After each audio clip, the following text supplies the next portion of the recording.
Okay mga kabanat, ipakita ko sa inyo itong video ni Congressman Atienza sa ginawa niyang talakayan itong hapon na ito, kung saan nagtanong tayo kung anong masabi niya dito kay President Duterte sa ginawang SONA, at inamin ni Congressman Atienza na nadismaya nga siya sa pahayag ng Pangulo dahil wala naman daw na konkretong solusyon itong si President Duterte sa ginawang SONA niya, kundi ang ginawaan niya ni President Duterte ay nag-ikot-ikot na lang, binalikan yung nakaraang SONA niya at inawa yung ABS-CBN. Ayaw nga kay Congressman Atienza, kung talagang anyang mayroong paglabag yung ABS-CBN lalo na sa tax, dapat anya kinasuhan na ito, pagdusahan kung talagang nagkakasala. So may punto, kasi hirap na, puro na lang tadaldal, wala namang kinaso talaga.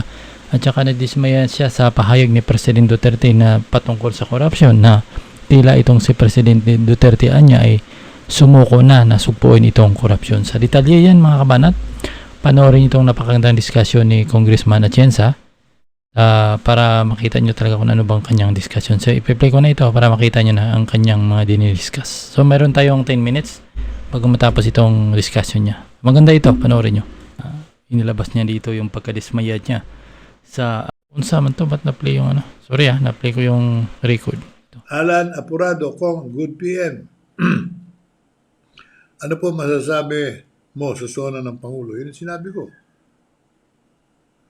Hindi ako nagkaroon ng inspirasyon sapagkat hindi consistent yung kanyang mga sinabi.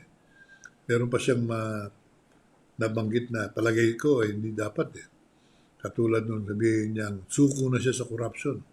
Paano yung sinabi sa mga magnanakaw ng gobyerno ngayon? Magnakaw na kayo sa darating na taon. Hindi na ako manghuhuli dahil suko na ako. Ganon din ang sinabi niya sa droga. Natalo na ako sa droga. Bakit po talo ka, Mr. President? Kakampi mo ang bayan dyan sa mga problema yan.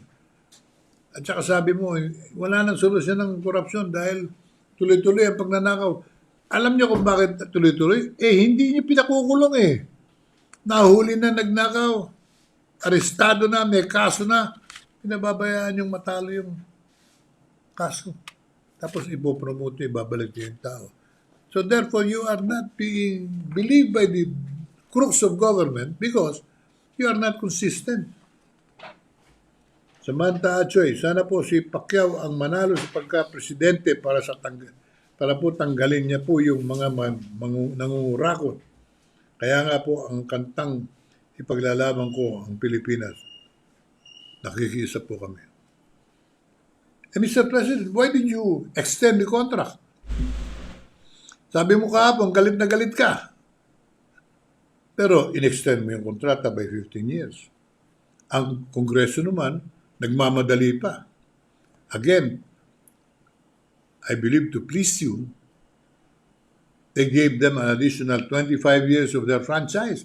25 years! Hindi naman kailangan ng prangkisa. Ba't binigyan ng prangkisa? Kailangan ng prangkisa, ABS-CBN.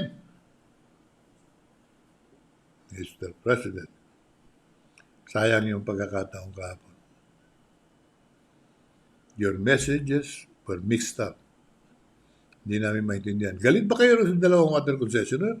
O natutuwa kayo? Dahil sabi niyo, galit kayo dahil hindi dineliver yung wastewater treating. Okay. Pero bakit niyo in-extend yung kontrata? Sabi niyo, pinare-review niyo yung kontrata. Pero before the review is finalized, you extended the contract by 15 years. And Congress went on giving them 25 years as a franchise. Hindi na ngayon ito contract, prangkisa na ito. Hindi naman kailangan, pero binigyan ng Kongreso ng prangkisa. Ako po hindi bumoto rin sa panukalang yan. Sabi ko nga, hindi kailangan ng prangkisa ito. Tsaka ito hindi ito reflective of what the President is saying publicly. Sabi niya, galit siya rin sa mga dalawang korporasyon na yan. Bakit binibigyan pa natin ng special privilege? So, Mr. President, yung message niyo kahapon, malabo. Hindi natin malaman kung galit ba kayo o hindi. Sa tingin ba nyo niloloko ang bayan? Itong dalawang water corporation na ito? O hindi? Reynaldo Salonga, Naka-live si Duterte sa zona niya kahapon. Bakit po nakuha pa niyang magsinungaling tungkol sa ABS-CBN? Kung talagang pinipilit niyang may utang sa tax ang ABS-CBN, bakit po di po niya ipaghabla? Hindi din sinasabi ko, kung meron kong pandaraya ang ABS-CBN, demanda. Pagdusahin.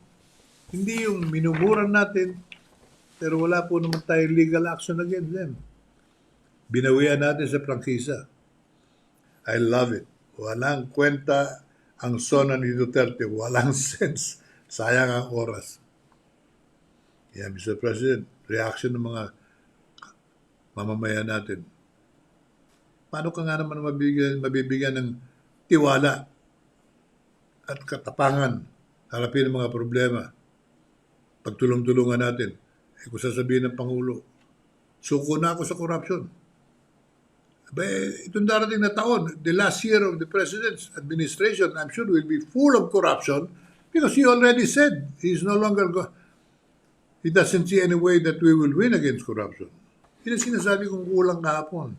After listening to the President for almost 3 hours, sama-sama na lahat yung mga binanggit ko, pati yung background music na ginamit, yung pacing ng buong programa, you come out of the State of the Nation experience, para bang napagod ka lang.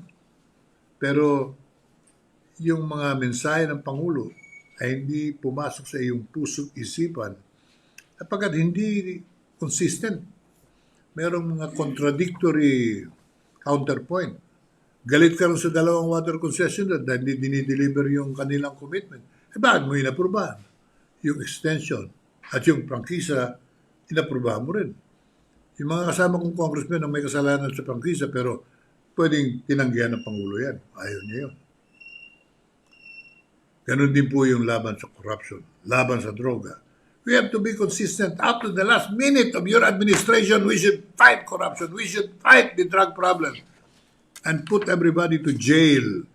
Do not kill them extrajudicially. Don't allow the military and the police just to kill. Mas mahirap yung makulong sila. Pag nakulong sila, magtatanda yan, hindi na magnanakaw yan, hindi na magbebenta ng droga yan. Kung siya ay makukulong permanente, hindi na siya lalabas. And President Duterte could be doing that. Pero, hindi natin ginawa for 5 years. Hindi natin gagawin for the next year. At hindi nyo man lang binanggit. Ang mga mangingisda natin, hindi na makalabas sa dagat. Ando ng Chinese Navy. Hindi na makapangisda sa mga water body sa loob ng Kapuluan. Manila Bay, Laguna de Bay, mga ilog natin, may 700 ng ilog natin. Lahat po yan may mga baklad na, Mr. President. Hindi nyo inasikaso. Alam ba ninyo, ang pinakamahirap na sektor ngayon, you talk about poverty, the fisher folk are the poorest, the most affected by this abuse of our natural wealth by some people and corrupt officials of government. Hindi mangyayari yan kung di nagkakalagayan yan. But the point is, you are not attending to it. You have not even delivered your promise. On the first day of your administration, 2016, sinabi mo, lilinisin ko yung mga baklad sa Laguna de Bay para nga mga mangingisda ng Laguna, Rizal, and Karatig Pook, dyan makapangisda muli. Palakpak ako talaga. Walang patid na palakpak. Tumayo pa ako. Standing ovation. Eh, nakalimutan nyo yata. Sabi nyo, 3 months. Naging 6 months. Naging 5 years na. Wala pa rin. Ngayon, di man lang nyo binanggit. The poorest sector among Filipinos, now poverty is a bigger group of people. But the poorest of the poor are fisher folk because hindi na sila nakakapangisda sa loob at labas ng ating kapuluan. I don't know why you don't see this. We see it very, very clearly. Ang isang bansang katulad natin na mayaman sa kalikasan, mayaman sa lahat ng laman ng dagat, mahirap ang mga mangingisda. Does that make sense to any one of you? Am I wrong to say there is something wrong with the way government is handling its management of our natural wealth. We have to wake up before something more drastic happens to our people. Sa ngayon, nagugutom na ang mga mangingisda sapagkat wala na silang mapangisdaan. Yung ipinangako niyong paglilinis ng Laguna de Bay, hindi po naganap. Yung paglilinis ng tubig ng dagat Manila Bay, hindi po ginagawa. So how can our people hope for a better life? Kailangan natin ng leader na makikita ang problema at bibigyan ng solusyon ng mga problema ito. Yan ang pakay ng programang Buhay Mahalaga upang ipagtanggol natin ang halaga ng buhay ng bawat Pilipino at ibigay ang pangangailangan sa isang masayang buhay sa ating sariling bansa na puspos ng biyaya ng kalikasan. Subalit hindi pinakikinabangan ng taong bayan, pinakikinabangan lamang ng mga mayayaman at mga banyagang mga kaibigan nila. Hanggang bukas muli. Ito ang inyong lingkod, Congressman Lito Atienza. Samahan niyo ako sa ating programa. So yan ang diskusyon ni Congressman Atienza na halos may 11 minutes tayong video, no, na ganyan. So nakita niyo yung reaction niya at maraming nadismaya sa pahayag ni President Duterte. Kahit tayo medyo nadismaya rin kasi nung reaction niya patungkol nga dito sa kay Duque sa pag-handle ng COVID, hindi man lang doon nabanggit. Walang solusyon ang ginawa kasi ni President Duterte. Umikot-ikot na lang haba-haba nga ng State of the Nation niya. Pero tila wala din naman laman, no? Wala ding laman. Pero maraming natutuwa yung mga DDS, pero ang realidad na titingnan mo talaga yung nangyaring State of the Nation, wala ka talagang napulot doon. Kasi ang sinasabi ni President Duterte, narinig mo na eh. Ang inaasahan kasi ng taong bayan, yung bago, yung pangako. Di ba? Anong gagawin niya sa loob sa natitirang isang taon niya? Wala nga sinabi doon kung anong gagawin niya. Di ba? Sabagay, hindi naman siyang binasa niya lang kasing script, nagsulat doon yung mga niya, siguro si Martin Andanar. Natural, yung sinulat nila, yung pabor kay President Duterte, yung nakakatuwa sa kanya kasi number one, natutuwa si President Duterte dyan. Sa war on drug, diyan naman talaga natutuwa si President Duterte. Sa ganyan kasi yun naman talaga yung pinaka-purpose niya. Yung war on drug talaga diyan siya Sa corruption, tila hindi niya kaya. Yung mga oligarko, hindi niya rin nakayanan. Lalo na itong sa kuryente na number one na problema natin, hindi niya rin nasugpo. Sa tubig, tila wala rin. Bago nga sa amin, hindi kailangan ng tubig dito kasi gamit namin poso. Pero sa part ng Manila talagang ramdam yan na tarang walang pagbabago sa tubig, lalo na sa kuryente na kailangan sanang masugpo din yan. Although hindi mo kayang pigilan na mababa, halimbawa hindi mo kayang ipababa ang presyo ng kuryente, sana mapigilan man lang bago sa pagtaas. Kasi ang taas ng kuryente sobra, wala naman nang ginagawa. So wala talaga pag tinignan sa bill, okay, may nakita natin. Pero hindi pa natin mahusgahan talagang okay yan.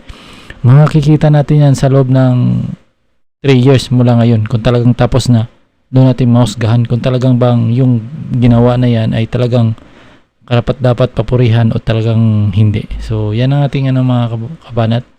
Maraming salamat and good afternoon. Siguro see you tomorrow. Kasi nahanap ko yung video ni Congressman Marcolita.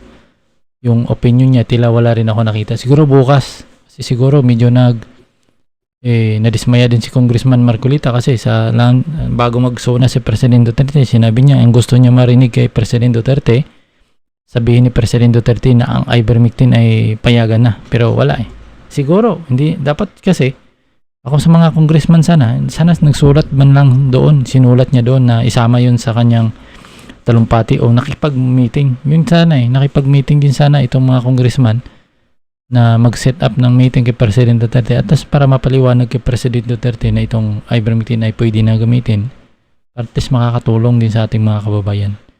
Di ba? Kaso, yun, hindi nila ginawa. Yan din, makita ko mali din. Kasi kung makakausap mo si President Duterte, baka sakaling mapagbigyan kasi kung idaan mo yan kay Doke, kay Domingo, malabo yan. Alam mo naman kung anong klaseng ugali itong mayroon sila ni Doke na tilang bulag-bulagan yan. Wala kang maasahan. So yan ang aking opinion dito mga kabanat. Maraming salamat.